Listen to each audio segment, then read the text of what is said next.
2014 में जनता ने आप पर विश्वास किया और आपको इनेलो पार्टी से विधायक बनाया। 2019 में जब आप सदन में बीजेपी पार्टी को घेर रहे थे, शाम को ऐसा क्या हो गया कि बीजेपी साथ मिला लिया? शहर के लोगों के लिए सक्रिय कम रहते हैं, भट्टू क्षेत्र में सक्रियता ज़्यादा है। शहर के लोगों से सरोकार नहीं है क्या आपको? कांग्रेस इस पंजे की तरह है। जब हम कंफर्टेबल जोन में होते हैं तो ये अपना काम करता है, ये अपना काम करता है, ये अपना करता है, ये अपना करता है, ये अपना, और जब चुनाव आते हैं तो ये पंजा ऐसे हो जाता है।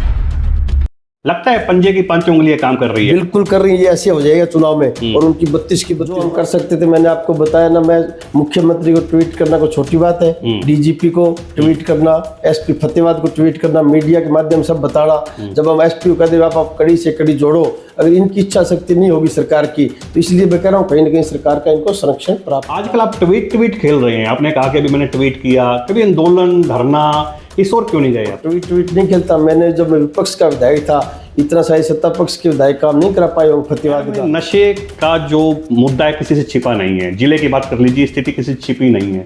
बलवान सिंह दौलतपुरिया कभी आवाज नहीं उठाते हैं। पहले जो ये सट्टे वाले जो घूम रहे, आज तो बहुत ज्यादा सट्टा हुआ, लगता है सरकार का पूरा संरक्षण है इनको। इन सट्टे वालों पर नकेल कसेंगे, उसके बाद में ये नशा भी कम होगा, और जो नशा बेचने वाले सबसे पहले उन पे नकेल कसनी पड़ेगी ताकि यूथ को बचाना पड़े। इसके नाते आपकी भूमिका भी कोई सकारात्मक नहीं रही इस मामले। विधायक ने पलटवार करता हुआ कहा कि सीएम से फंड लाने के लिए दम होना चाहिए। पूरा विधायक में कौन सा दम दिखाया? हैरानी आई, वाज रियली सरप्राइज दैट। कमाल हो गया, विधायक को विकास का वीका ही नहीं पता। विकास तो वो होता है जब ये मेडिकल कॉलेज यहाँ पे। परिषद में पार्षदों का जो ड्रामा चल रहा है किसी से छिपा नहीं है। विधायक साहब का हस्तक्षेप को कैसे देखते हैं? जिस तरह से चेयरमैन को विधायक नीचा दिखाने के लिए, दूसरे पार्षदों को ऊंचा उठाने के लिए जो प्रयास दर्ज थी, तो उसी टाइम कड़ी से कड़ी जोड़ के, और पुलिस तो 24 घंटे में सभी स्टोरियों को अरेस्ट कर सकती है। क्या लगता है कि इस बार विधानसभा के जो लोग हैं विश्वास जिता पाएंगे आप पर? बिल्कुल नहीं संदेह, तो बहुत अच्छा बहुमत और समर्थन दें। हरियाणा की गूंज के विशेष कार्यक्रम आमना सामना में आपका स्वागत है। आज सवालों का कटघरा होगा और कटघरे में फतेहाबाद के पूर्व विधायक बलवान सिंह दौलतपुरिया होंगे। दौलतपुरिया से आज जानेंगे कि चुनावी वर्ष है और चुनावी रणभूमि में जाने के लिए किस प्रकार की उनकी तैयारी है। हालांकि अक्सर चर्चाएं रहती है कि बलवान सिंह दौलतपुरिया टिकट पाने की चाहत में पार्टियां बदलने के शौकीन रहे हैं। कांग्रेस पार्टी से अपनी राजनीति शुरुआत करने वाले कभी हजका की चौखट पर है जाकर अपना शीश नवाया, तो बीजेपी और इनेलो की टिकट से भी है, माफ कीजिएगा, इनेलो की टिकट से विधायक बने, तो वहीं बीजेपी से भी टिकट की चाहवान में बीजेपी पार्टी ज्वाइन की और वहां भी दाल नहीं गली तो किसान हितैषी बनकर बीजेपी को रिजाइन किया और तुरंत कांग्रेस पार्टी ज्वाइन कर ली। आज इनसे जानेंगे क्या लगता है कि कुमारी शैलजा का आशीर्वाद इनको विधानसभा पहुंचा पाएगा या नहीं। बहुत बहुत स्वागत है बलवान सिंह दौलतपुरिया साहब। धन्यवाद। बलवान जी, चुनावी वर्ष है, तैयारी कैसी है?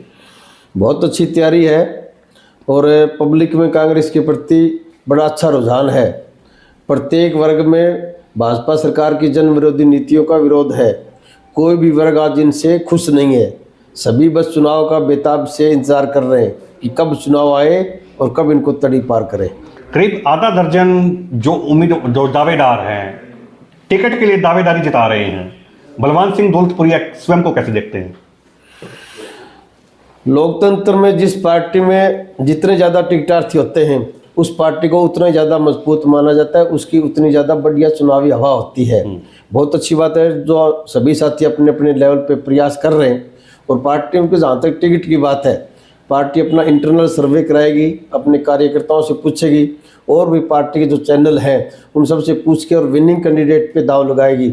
और मैं भी सोचता हूँ कि मैंने काफ़ी मेहनत कर रखी है, तो मेरा जो सर्वे में अगर नाम ठीक ठाक आया, अच्छा आया, तो पार्टी मेरे पे दाव लगाएगी। चंडीगढ़ से टिकट चलती है और बलवान सिंह दौलतपुरिया के कार्यालय में पहुंचने से पहले बीच में कहीं अटक जाती है, तब आपका स्टैंड क्या रहेगा? चंडीगढ़ से टिकट चलती है, बीच में कहीं रुक जाती है, ना तो इस बार चंडीगढ़ से चलेगी ना कहीं और कहीं चलेगी। जनता के उम्मीदों के ऊपर इस बार कांग्रेस पार्टी टिकट देगी। सर्वे इसी बात का होगा, भाई जनता किसे चाहती है, और विनिंग कैंडिडेट को ही पार्टी टिकट देगी। जनता की आकांक्षाओं पे, इनकी उम्मीदों पे जो पसंद करती है जनता, उसको टिकट मिलेगी। 2014 में जनता ने आप पर विश्वास किया और आपको इनेलो पार्टी से विधायक बनाया। 2019 में जब आप सदन में बीजेपी पार्टी को घेर रहे थे, शाम को ऐसा क्या हो गया कि बीजेपी साथ मिला लिया? नहीं, ऐसा नहीं हुआ। तो भाई बस दिन में सदन को घेर रहा था। और ये तो जब हमारी इनेलो पार्टी दो फाड़ हो गई थी, उसके बाद में काफ़ी कुछ इधर उधर हो गया था। तो मैं भी नरेंद्र मोदी जो आम जनमानस और नरेंद्र मोदी नीतियों से प्रभावित था। मैंने सोचा भारतीय जनता पार्टी बहुत अच्छी होगी, लेकिन अंदर जाके पता लगा ये तो सिर्फ अडानी और अंबानी के बारे में सोचते हैं, ना तो कोई इनका किसान के बारे में इनकी कोई सोच है, ना मजदूर के बारे में है, ना दुकानदार के बारे में है, ना छोटे व्यापारी के बारे में है, ना कर्मचारी के बारे में है। ये तो अडानी अंबानी को अकूत संपत्ति इकट्ठी करके और दूसरी जनता को पैरालाइसिस करना चाहते हैं। इसी का कारण है कि आज 90 करोड़ जनता को राशन 5-5 किलो देना पड़ रहा है। आपके बारे में नहीं सोचा या अंडानी अंबानी के बारे में ज़्यादा सोचा है? मेरे कहने का तात्पर्य आमजन के बारे में इनका कोई विजन नहीं है। 2 साल लग गए आपको ये समझने में? 2 साल नहीं, मेरे को जब जाके जब मैं देखा भी 1-2 साल तो लगता है। लेकिन जब किसान आंदोलन शुरू हुआ तो मैंने पार्टी प्लेटफॉर्म पे आवाज़ उठाई थी, भाई आप किसानों की ज़मीन अडानी अंबानी को देना चाह रहे हैं, मजदूरों को मारना चाह रहे हैं। तो वहाँ पे कोई अच्छा रिस्पॉन्स नहीं आया। तब मेरे को पता लगा कि ये तो दूसरे लोगों की पार्टी है, अपने जैसे लोगों की पार्टी नहीं है। भट्ठू में सेम की समस्या को लेकर किसान धरने पर बैठे रहे। आपने एक वीडियो जारी कर सहयोग करने की बात भी कही। बाद में ऐसा क्या हुआ कि आप कभी वहां दिखे नहीं? प्रहलाद सिंह गीलाखेड़ा का बेटा वहां दिन रात मौजूद रहा, आप नहीं दिखे, इसका क्या कारण रहा? आप वहाँ पे रहा था। अब पिछले 4-5 दिन मेरी 29 जनवरी की हमारी जनसभा थी, मैं उसमें बिजी आया था। मैं किसान नेताओं को बता के आया था, और चाहे सोशल मीडिया हो चाहे दूसरे, उनको मेरा पूरा समर्थन है। और ये आंदोलन तो मैं आपकी जानकारी बता, अभी 70 दिन से चालू है। मैंने 1 साल पहले मुख्यमंत्री को लेटर लिखा था कि जो हमारी खरीफ चैनल है, जो रंगोली नाला है, वो रामसरा से लेके ओट्टू तक RCC बनाया जाए। नहीं, हमारा भट्टू ब्लॉक रहने के काबिल नहीं रहेगा, लोगों को यहाँ से पलायन करना पड़ेगा, क्योंकि उस रंगोली नाले कारण ही सेम की ज़्यादा समस्या है। और दूसरी सेम की समस्या हमारी जो सिरसा ब्रांच है, बड़ी नहर पीली में जो होकर निकलती है, 5-6 साल पहले ठेकेदार ने जब सफाई करी तो JCB अंदर घुसा दी। JCB अंदर जाने से जो बेड था, ब्रिक वर्क था, वहाँ पे ईंट का बेड था, वो ईंटें टूट गई। ईंटें टूटने से नीचे का वो प्लास्टिक था, वो क्रैक हो गया, उसकी वजह से पीली मंदोरी में आ गई। और तीसरा, ये जो ट्यूबवेल लगा रहे, ये ट्यूबवेल लगाने की गति बड़ी धीमी है सरकार की। पता नहीं सरकार की क्या सोचा, खत्म करना चाहती है नहीं चाहती है, लेकिन गति इतनी धीमी है। पिछले 2 साल से ट्यूबवेल लगाएंगे, लेकिन कोई प्रोग्रेस नहीं है। इन सब बातों पे हमारा ये धरना शुरू हुआ था, और अब लगता है सरकार ने कुछ आश्वासन दिया है। मैं तो आशावादी आदमी हूँ, हो सकता है सरकार ठीक ठाक करे तो हमारे किसानी बच जाए। मैं आज आपसे इंटरव्यू करने से पहले जनता की राय जानने उनके बीच में पहुंचा। उनका सवाल था कि बलवान सिंह दौलतपुरिया शहर के लोगों के लिए सक्रिय कम रहते हैं, भट्ठू क्षेत्र में सक्रियता ज़्यादा है, शहर के लोगों से सरोकार नहीं है क्या आपको? ना तो मेरी शहर में सक्रियता कम है, ना कोई भट्टू में ज़्यादा है। मेरे लिए शहर भी ऐसा है, भट्टू भी ऐसा है, भुन्ना भी ऐसा है। मैं चाहे कोई शहर की समस्या हो, चाहे भट्टू ब्लॉक की हो, चाहे भुन्ना ब्लॉक की हो, चाहे ब्लॉक की हो, चाहे किसी प्रत्येक व्यक्ति की हो, अगर मेरे को पता लगता है कि तरुण जी की ये समस्या है, तो मैं तो आपके पास भी उसी टाइम पहुँचने का काम करूँगा। ऐसे ये तो हो सकता है विरोधी पक्ष के लोगों ने आपको इस तरह की बात बताई हो। शहर में नशे का जो मुद्दा है किसी से छिपा नहीं है। जिले की बात कर लीजिए, स्थिति किसी से छिपी नहीं है। बलवान सिंह दौलतपुरिया कभी आवाज नहीं उठाते हैं। मैं आपको, ये जो नशा और सट्टा एक दूसरे के पूरक हैं। पहले हमारा जो यूथ है वो सट्टे की तरफ चलता है, और जब वहाँ पे वो लुट पिट जाते हैं, फिर वो नशे की तरफ चलते हैं, नशे की दलदल में चलते हैं। इन दोनों को हम खत्म करेंगे तभी नशे पे कंट्रोल हो पाएगा। पहले जो ये सट्टे वाले जो घूम रहे हैं, आज तो बहुत ज़्यादा सट्टा हुआ, लगता है सरकार का पूरा संरक्षण है इनको। इन सट्टे वालों पे नकेल कसेंगे, उसके बाद में ये नशा भी कम होगा, और जो नशा बेचने वाले सबसे पहले उन पे नकेल कसनी पड़ेगी, ताकि यूथ को बचाना पड़े। इन दोनों, ये बड़ी भयंकर बीमारी हमारे आने वाले समाज के लिए, और इन दोनों पे लगाम लगानी जरूरी है। अभी आपने कहा कि स्टोरियों को सरकार का संरक्षण प्राप्त है, क्या स्थानीय स्तर पर भी किसी नेता का संरक्षण प्राप्त है? नहीं। मेरा कहने का तात्पर्य था कि पिछले दिनों एक FIR दर्ज हुई थी। एक महिला ने कहा था भाई नेट बैंकिंग से मेरा लेन देन हुआ है मेरे खाते में, इसके खिलाफ करो। और मैंने मुख्यमंत्री को ट्वीट किया, मैंने फतेहाबाद SP को ट्वीट किया, मैंने DGP को ट्वीट किया, और मैंने मीडिया में बात उछाली थी भाई अब तो डॉक्यूमेंट्री प्रूफ है, आपको कार्रवाई करनी चाहिए, नेट बैंकिंग से लेन देन हुआ है। लेकिन पुलिस ने कहीं ना कहीं समझौता कराने पर उतारू थी। अगर सरकार चाहती तो उस टाइम वो कड़ी से कड़ी जोड़ के स्टोरियों का ये नक्सल तोड़ सकती थी, लेकिन सरकार ने तो इसके अंदर कोई प्रोग्रेस नहीं दिखाई। अगर सरकार नहीं दिखाती तो जनप्रतिनिधि इन्वॉल्व उसके अंदर होता है। तो कैसे देखते हैं विधायक की भूमिका को, कैसे देखते हैं आप इसमें? विधायक को उस टाइम सक्रिय होना चाहिए था, शहर की सफाई करनी चाहिए थी। इतना बड़ा सबूत हाथ लग गया तो स्टोरियों की सफाई कर देते ही एक रात के अंदर ही। जब एफआईआर दर्ज थी तो उसी टाइम कड़ी से कड़ी जोड़ के, और पुलिस तो 24 घंटे में सभी स्टोरियों को अरेस्ट कर सकती थी, लेकिन इनकी इच्छा शक्ति नहीं है। पता नहीं स्टोरियों से क्यों इतना प्यार करते हैं। विपक्ष के नाते आपकी भूमिका भी कोई सकारात्मक नहीं रही इस मामले में? जो हम कर सकते थे मैंने आपको बताया ना। मैं मुख्यमंत्री को ट्वीट करना कोई छोटी बात है, डीजीपी को ट्वीट करना, एसपी फतेहाबाद को ट्वीट करना, मीडिया के माध्यम से बताना। जब हम एसपी को कहते आप कड़ी से कड़ी जोड़ो, अगर इनकी इच्छा शक्ति नहीं होगी सरकार की, तो इसलिए मैं कह रहा हूँ कहीं ना कहीं सरकार का इनको संरक्षण प्राप्त है। हमने 2014 से 2019 का कार्यकाल बड़े नजदीक से देखा है आपका। सदन में जब आप बोलते थे तो आपकी जो आवाज है बड़ी मुखर लगती थी। फतेहाबाद विधानसभा के लोगों को लगता था कि बलवान सिंह दौलतपुरिया उनकी आवाज उठाने वाले हैं। आजकल आप ट्वीट खेल रहे हैं। आपने कहा कि अभी मैंने ट्वीट किया, कभी आंदोलन धरना इस ओर क्यों नहीं गए आप? आंदोलन धरना तो जिस तरह से आप सेम का था, इस तरह के आंदोलन होते सामाजिक लोग आगे आए तभी। लेकिन अकेला कोई राजनीतिक आदमी इस तरह काम करे तो वो राजनीतिक आंदोलन होता है। लोग सोचते हैं ये अपनी राजनीतिक रोटियां सेकते हैं। इस तरह सामाजिक मुद्दों के खिलाफ सामाजिक आंदोलन ही होना चाहिए, और ट्वीट नहीं खेलता। मैंने जब मैं विपक्ष का विधायक था, इतना सारी सत्ता पक्ष के विधायक काम नहीं करा पाए हो फतेहाबाद का। सबसे पहले मैंने अनाज मंडी में, ये हमारी जमीन हो गई थी 2009 में एक्वायर, तो मैंने सदन में मुख्यमंत्री कहा जी जमीन एक्वायर हो गई, सिंगल आदमी को ऑब्जेक्शन नहीं है, हमारी जो पुरानी अनाज मंडी उसके अंदर कंजस्टेड एरिया है, तो आप लोगों को सुविधा क्यों नहीं देते। उसको और भी मैंने प्लेटफॉर्म पे आवाज़ उठाई, तो मैंने अनाज मंडी बनाने का काम किया। इसी तरह से मैंने भुन्ना के अंदर कॉलेज की मांग थी। आज तो मेडिकल कॉलेज टोहाना चला गया, लेकिन उस टाइम भी यही लोग जो मेडिकल कॉलेज लेके सक्रिय थे, ये भुन्ना कॉलेज को लहरी ले जाना चाहते थे। लेकिन मैंने मुख्यमंत्री को कहा भी बस स्टैंड के सामने स्टेडियम की ज़मीन है, आप उसको एक्वायर करो, हमारी बच्चियाँ आएंगी, वो सामने बस स्टैंड पर उतरेंगी, उस कॉलेज में चली जाएंगी। तो मुख्यमंत्री को कुछ समझ में आया, तो मेरे प्रयासों से भुन्ना में रहा कॉलेज नहीं, ये तो कॉलेज लहरिया में चला जाता। इसी तरह से ढांड के अंदर मार्केट कमेटी को उन्होंने परचेज सेंटर के लिए ज़मीन दे रखी थी पिछले 10 साल से, लेकिन कोई प्रोग्रेस नहीं थी। जब मैंने विधानसभा में क्वेश्चन उठाया तो उनका जवाब आया कि ये डीप है, हमें तो जोड़ की ज़मीन दे दी।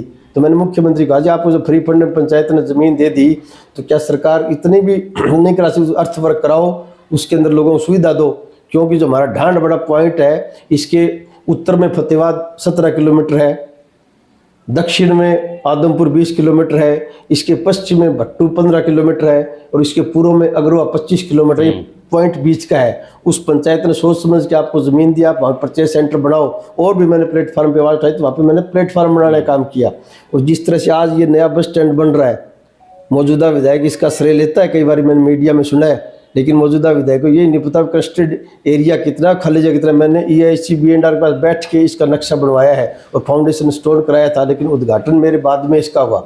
और भी जो विकास से संबंधित काम होने चाहिए थे, मैं हर समय तत्पर रहता था। गौशाला, भट्टू गौशाला का जिक्र भी किसी से छिपा नहीं है। आपने विधायक पर रोप जड़े कि निजी कोष से कभी पैसा नहीं देते, सरकारी खजाने से जो पैसा देते हैं। विधायक ने पलटवार करता हुआ कहा कि CM से फंड लाने के लिए दम होना चाहिए। पूरा विधायक में कौन सा दम दिखाया? वहाँ पे मैं जब गया, मैं सोचा ये धार्मिक मंच है, सामाजिक मंच है, विधायक के बड़ी बड़ी डिंगे आ गया। तो लास्ट में जब उसने कहा भी पूर्व विधायकों ने कुछ नहीं किया, तो फिर मैंने सोचा ये राजनीतिक मंच है, यहाँ पे मेरे को अपनी बात रखनी चाहिए। तो मैंने कहा था, तो विधायक ने पूर्व विधायक जितने थे वो तो कहीं न कहीं निजी कोष से देते थे। मौजूदा विधायक ने निजी कोष से कहीं 100 रुपये नहीं दिया आज तक गौशाला में, डी प्लान से देता है। ये कई मद होते हैं, HRDF है और दूसरे, इनके अंदर पैसे आने होते हैं। डी प्लान का अलग अलग होता है, इतना गड़ियों में लगेगा, इतना SC को जाएगा, इतना BC को जाएगा, इतना गौशाला हो जाएगा, वो जाना ही जाना होता है। इसके अंदर कोई इनकी लंबी चौड़ी भूमिका नहीं है विधायक की, भाई मैं ये फंड ले आया। और वहाँ पे ये भाषण में कह रहा था, बोले 4 मैंने गलियाँ बना दी, 10 टॉयलेट बना दिए, 5 खाड़े बढ़ा दिए और मैंने इतना विकास करा दिया।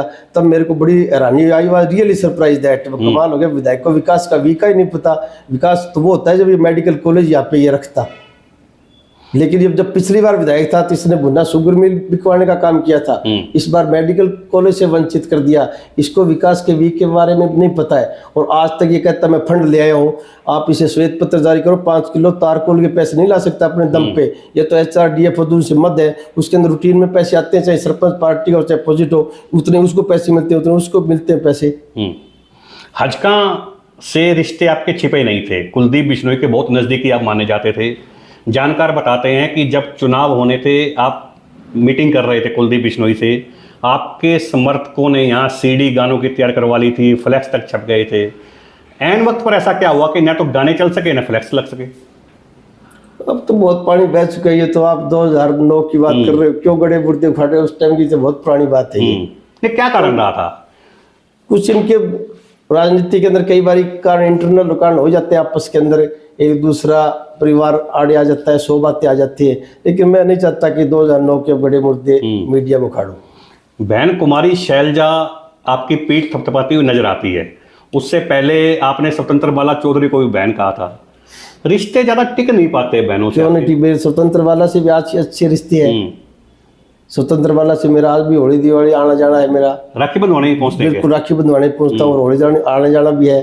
कोई हर बात कोई मीडिया में बतानी थोड़ी जरूरी होती है, इसलिए तो मैं कह रहा हूँ आप पहले इतना जब मीडिया में बड़ा आपने वो तो काम नहीं, चला। मीडिया में बहमड़ा उस टाइम नहीं आया था। नहीं, क्या बात वो तो करते हैं आप? मेरी बात तो सुनो आप, जब वो राखी थी ना, वो सब रक्षाबंधन पे नहीं थी कोई, मैं तो टिकट लेने के बाद में उनके घर आशीर्वाद लेने गया था, उस टाइम की बात है, तब तक वो इनेलो में थी। लेकिन उसके बाद में राजनीतिक परिस्थितियां चेंज हो जाती है, लेकिन सामाजिक रिश्ते तो जो कि त्यों ही रहते हैं, कायम है ना रिश्ते आज? बिल्कुल कायम है। जब बलवान जी, नगर परिषद में पार्षदों का जो ड्रामा चल रहा है किसी से छिपा नहीं है, विधायक साहब का हस्तक्षेप को कैसे देखते हैं? विधायक साहब अगर हस्तक्षेप ना करें इसमें नगर पालिका में, तो इतना ड्रामा हो नहीं सकता। जिस तरह से चेयरमैन को विधायक नीचा दिखाने के लिए, दूसरे पार्षदों को ऊंचा उठाने के लिए जो प्रयास कर रहे हैं, वो बड़े खतरनाक है। इस तरह के प्रयास नहीं होने चाहिए। चेयरमैन जनता द्वारा चुना हुआ प्रतिनिधि है, उसका सम्मान करना चाहिए, और चेयरमैन को भी और एमसी साहिबान को फ्री हैंड करना चाहिए। वो अपने वार्ड के काम उठाएं, हाउस के अंदर अच्छी सकारात्मक मीटिंग हो उनकी।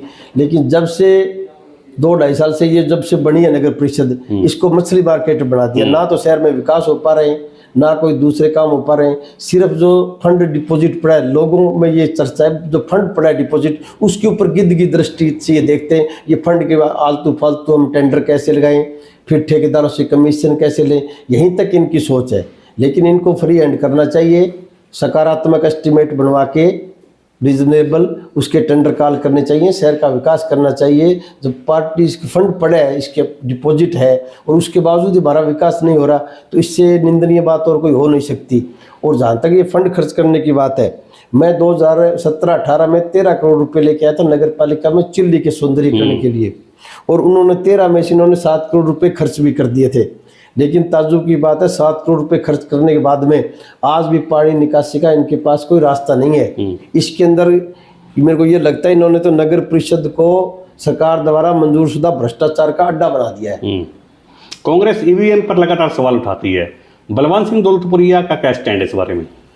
मेरा स्टैंड है, ईवीएम से जो वीवीपैट की जो पर्चियां निकलती हैं, उसको भी चुनाव आयोग को एक तरफ इकट्ठा करना चाहिए, और उन पर्चियों की भी काउंटिंग होनी चाहिए, और ईवीएम मशीन की भी काउंटिंग होनी चाहिए, ताकि लोगों में पारदर्शिता आए, लोगों को पता लगे भी इतनी पर्ची की काउंटिंग सही है, इन दोनों के आपस में काउंटिंग, ताकि लोगों को विश्वास ईवीएम पे बना रहे। लेकिन इस पे चुनाव आयोग अभी तक मूक है। और पिछले दिनों सोशल मीडिया पे सुप्रीम कोर्ट में वकील साहिबान गए थे, कुछ और लोगों में डाउटफुल मैटर हो गया, ये शंका ज़्यादा होगी कि ईवीएम कहीं ना कहीं हैक हो सकती है। चुनाव आयोग को इस पर क्लियर करनी चाहिए बात है। मेरा आपके माध्यम से चुनाव आयोग को सुझाव है कि जो वीवीपैट की जो पर्चियाँ निकलती हैं, उनको वो अपने कब्जे में रखें। एक पर्ची वोटर मांगता है उसको दें, दूसरी अपने पास रखें, और काउंटिंग के वक्त जिस मशीन में काउंटिंग करें वोट की, वो पर्चियाँ भी साथ काउंटिंग करनी चाहिए। बीते दिनों जो चंडीगढ़ में मेयर का चुनाव हुआ, उसको कैसे देखते हैं आप? ये तो सरासर बीजेपी की गुंडागर्दी है, लोकतंत्र की हत्या है। हम तो पहले भी कहते थे कि बीजेपी का लोकतंत्र में, डेमोक्रेसी में कोई विश्वास नहीं है, और चंडीगढ़ के मेयर के चुनाव में तो ये साफ हो गया।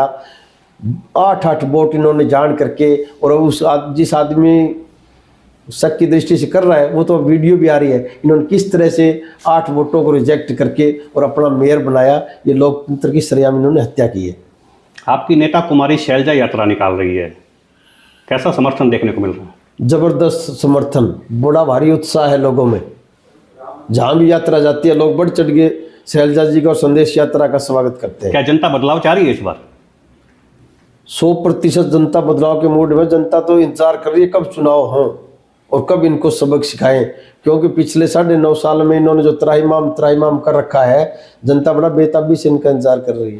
कांग्रेस की जो आपसी कला है, लगता है कि पार पड़ पाएगी? देखो, जहाँ बड़ा घर होता है वहाँ छोटी मोटी बातें होती रहती है।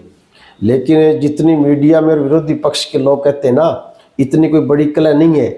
कांग्रेस इस पंजे की तरह है, जब हम कंफर्टेबल जोन में होते हैं तो ये अपना काम करता है, ये अपना काम करता है, ये अपना करता है, ये अपना करता है, ये अपना, और जब चुनाव आते हैं तो ये पंजा ऐसे हो जाता है। फिर ये पंजा किसान का, मजदूर का, व्यापारी का, छोटे दुकानदार का, कर्मचारी का इकट्ठा होके और बीजेपी के जबाड़े पे ऐसा लगेगा इनके 32 के 32 बार आएंगे। लगता है पंजे की 5 उंगलियां काम कर रही है। बिल्कुल कर रही है, ये ऐसे हो जाएगा चुनाव में और उनकी 32 की 32 बार आएंगी बीजेपी की। तो दीपक बाबरिया को क्या जरूरत पड़ी कि शैलजा की यात्रा पर सवाल उठाए? शैलजा की यात्रा पे दीपक बाबरिया ने सवाल उठाया, ये हमारा पार्टी का इंटरनल मैटर है और पार्टी ने इसको पार्टी प्लेटफॉर्म पे सोलो कर लिया है। जिस तरह से ईडी हुड्डा साहब से 10-10 घंटे पूछताछ कर रही है, आपके नेता साथ देंगे क्या उनका? पहले दिन से नेता साथ हैं, लेकिन हम तो जो विपक्ष के नेताओं को भी ईडी जो परेशान कर रही है, कांग्रेस पार्टी उनका भी साथ दे रही है। क्योंकि आज ईडी और सीबीआई निष्पक्ष नहीं रही।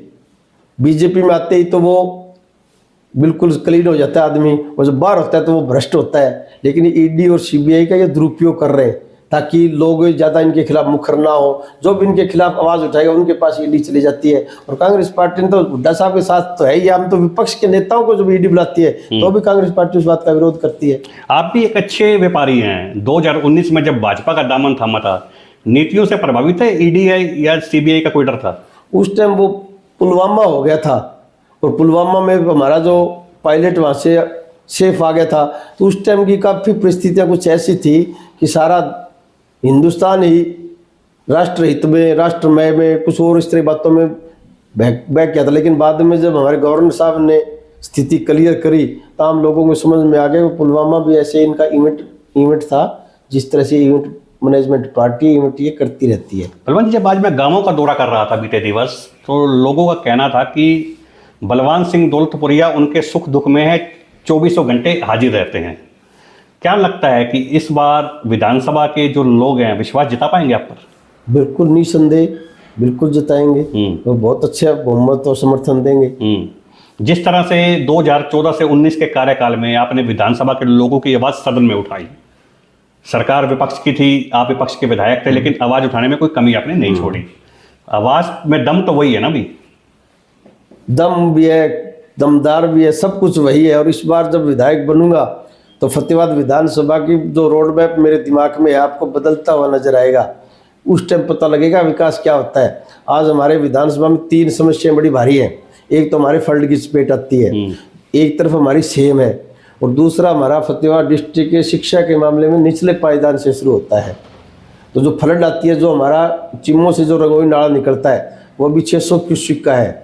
मेरी प्लान है कि उसको बढ़ा के 10,000 क्यूसिक का बढ़ाया जाए और उसकी बाउंड्री वाल पक्की की जाए, उसका बेड कच्चा रहे, ताकि इधर रिचार्ज की ज़रूरत होती है पानी की।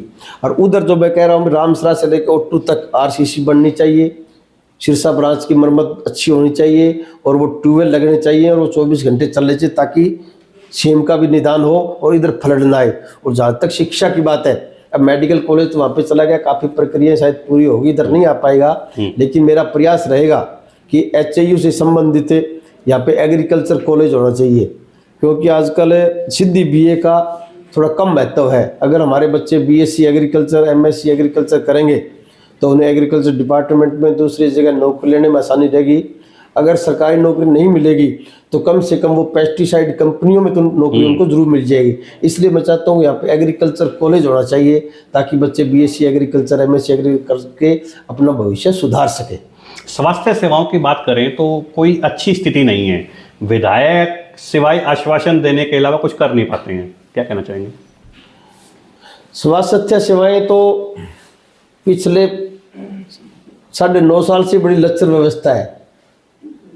अस्पताल के अंदर ना तो पूरे डॉक्टर होते कभी, ना कोई दूसरा स्टाफ होता, और तो और क्या, दवाइयाँ भी गरीब आदमी को नहीं मिलती, सिर्फ पर्ची लिखते हैं, दवाइयाँ बाहर से लेनी पड़ती हैं। और आज के दिन तुम्हारा सिविल हॉस्पिटल सिर्फ रेफर हॉस्पिटल बढ़ के रह गया है। ये बड़े दुर्भाग्य की बात है। आम आदमी को, गरीब आदमी को न्याय के लिए, इलाज के लिए सिविल हॉस्पिटल अच्छे तरीके से चलना चाहिए, उसके अंदर डॉक्टर होने चाहिए और दूसरे दवाइयाँ वगैरह भी उचित समय पे मिलनी चाहिए वहाँ पे, या ना हो मेडिकल स्टोर में दवाइयाँ वहाँ पे उपलब्ध ना हो, कम से कम जो नॉर्मल दवाइयाँ वो तो वहाँ पे उपलब्ध रहनी चाहिए। इस तरह की व्यवस्था होगी तो आम आदमी को अच्छा इलाज मिल पाएगा। कल दिल्ली में बजट पेश किया जा रहा था, बारिश भी अच्छी हो रही थी, लगता है विकास की बौछारें हुई है।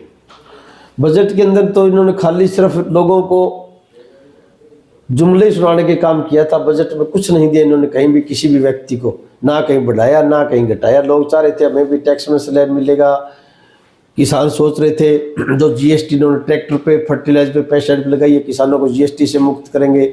व्यापारी सोच रहे थे हमें टैक्स के अंदर राहत मिलेगी, लेकिन इन्होंने सिर्फ जुमले जुमले सुनाने का काम किया था, लोगों की आंखों में धूल झोंकने का काम किया, कोई भी राहत इन्होंने देने का काम नहीं किया। बेरोजगारी के मुद्दे पे बात करते हैं। सदन में जानकारी और दी जाती है, बाद में सीएम के द्वारा जानकारी और दी जाती है, नौकरियों के आंकड़ों में भी गड़बड़ी नजर आती है, क्या लगता है? जब मैं विधायक था तब भी सदन में मुख्यमंत्री कहते थे, मैंने मुख्यमंत्री को उस टाइम भी टोका टिप्पणी करता था। मैं बोला जी मेरे को नहीं लगता ये आपके आंकड़े सही होंगे, आपने इतनी नौकरी धरातल पे दी नहीं है। लेकिन ये आंकड़ों की बाजीगरी करके सदन में लोगों को गुमराह करते हैं। नौकरी तो कहीं आज लोगों को मिल ही नहीं रही, कभी इनके पेपर लीक हो जाते हैं, कभी इनके कुछ लीक होते हैं। बेचारे बच्चे पिछले 4 साल से तो जितने दुखी हैं इतने कभी हुए नहीं होंगे। वो तैयारी करते हैं और जब पेपर दे के घर नहीं पहुँचते उससे पहले मोबाइल पर पता लगता है भी पेपर लीक हो गया। अब उन बच्चे पे क्या गुजरेगी, उस माँ बाप पे क्या गुजरेगी जो कोचिंग सेंटर का खर्चा दिया था, जो इतने दिन उन्होंने मेहनत करी थी। मुख्यमंत्री को इसके ऊपर संज्ञान लेना चाहिए और इस तरह के लोग हैं जो इनके ऊपर सख्त से सख्त कार्रवाई होनी चाहिए, पेपर लीक नहीं होना चाहिए। अंतिम और अहम सवाल लेना चाह रहा हूं बलवान जी, 22 जनवरी को राम मंदिर प्राण प्रतिष्ठा में देश के हर नागरिक ने दीपक जलाए, कांग्रेस ने इसे चुनावी एजेंडा करार दिया, आप किस नजरिए से देखते हैं इसको? जिस तरह से ये राम मंदिर की प्राण प्रतिष्ठा हमारे शंकराचार्यों से होनी चाहिए थी, जो हमारे धर्मगुरु हैं उनको इसकी प्राण प्रतिष्ठा होनी चाहिए थी, राजनीतिक आदमी का इसके अंदर नहीं जाना चाहिए था। लेकिन बीजेपी ने जिस तरह से इसको राजनीतिकरण किया ये वास्तव में निंदनीय है। इस तरह राजनीतिकरण नहीं होना चाहिए। हमारे शंकराचार्य है और हमारे धर्मगुरु आगे आते और वहाँ की प्राण प्रतिष्ठा करते तो लोगों को शायद इनके ऊपर ज़्यादा विश्वास रहता। लेकिन राम तो कब से है, जब बीजेपी बनी नहीं तो उससे पहले के राम है। राम तो घट घट में है, कण कण में है, सर्वशक्तिमान है, सर्वव्यापी है। राम के बगैर तो पता नहीं चल सकता, सारा देश राम को मानता है। लेकिन इन लोगों का राम दूसरा राम है कोई। फतेहाबाद के पूर्व विधायक बलवान सिंह दौलतपुरिया को आप सुन रहे थे, जो 2014 से लेकर 2019 तक है इनेलो पार्टी से विधायक रहे थे। 2014 के इनके कार्यकाल की बात करूं तो फतेहाबाद विधानसभा की आवाज मुखर करने में इन्होंने कोई कसर नहीं छोड़ी थी। यदि मैं कहूं कि विधानसभा में किसी नेता की आवाज गूंजती थी तो वह हरियाणा से एकमात्र नेता बलवान सिंह दौलतपुरिया थे, जो अपनी मुखर आवाज के कारण जाने जाते थे। 2024 के अंदर होने वाले विधानसभा चुनाव में कांग्रेस से मजबूत दावेदारी है जो पेश कर रहे हैं। और बीते दिनों कांग्रेस की संदेश यात्रा जो कुमारी शैलजा जिसका नेतृत्व कर रही है, जब फतेहाबाद क्षेत्र में पहुंची थी तो बलवान सिंह दौलतपुरिया ने भारी भीड़ जुटाकर दिखाया था कि बलवान सिंह दौलतपुरिया को कम समझने की और कम आंकने की कोई भी गलती ना करे। जब आज हमने उनसे पूछा कि फतेहाबाद विधानसभा से कांग्रेस की टिकट के करीब आधा दर्जन दावेदार है तो स्वयं को कैसे देखते हैं, तो उन्होंने बड़ी सहजता से जवाब देते हुए कहा कि कांग्रेस पार्टी जब सर्वे करवाएगी तो उसमें सामने आ जाएगा कि कौन सा नेता जीतने वाला है, कौन सा नेता हारने वाला है, और उनकी मजबूती का कांग्रेस पार्टी को सर्वे में मालूम चल जाएगा। कुमारी शैलजा को अपने नेता मानने वाले बलवान सिंह दौलतपुरिया अक्सर कुमारी शैलजा से मिलते हुए नजर आते हैं। जब बीते दिवस भिवानी उनकी यात्रा पहुंची थी तो वहां भी बलवान सिंह दौलतपुरिया आगे आगे नजर आए थे। और जब बीते दिनों फतेहाबाद में कुमारी शैलजा की जन संदेश यात्रा पहुंची थी तो कुमारी शैलजा ने बातों ही बातों में 2 बार बलवान सिंह दौलतपुरिया की पीठ मजबूत करने की ओर इशारा किया था, जिससे साफ हो गया था कि यदि टिकट वितरण में कुमारी शैलजा की जरा सी भी भूमिका रही तो फतेहाबाद से कांग्रेस उम्मीदवार बलवान सिंह दौलतपुरिया का होना तय है। यह तो आने वाले समय में साफ हो जाएगा कि फतेहाबाद के आधा दर्जन दावेदारों में से बलवान सिंह दौलतपुरिया कैसे बाजी मार पाते हैं। कैमरामैन जयपाल के साथ तरुण गोयल, फतेहाबाद, हरियाणा की गूंज।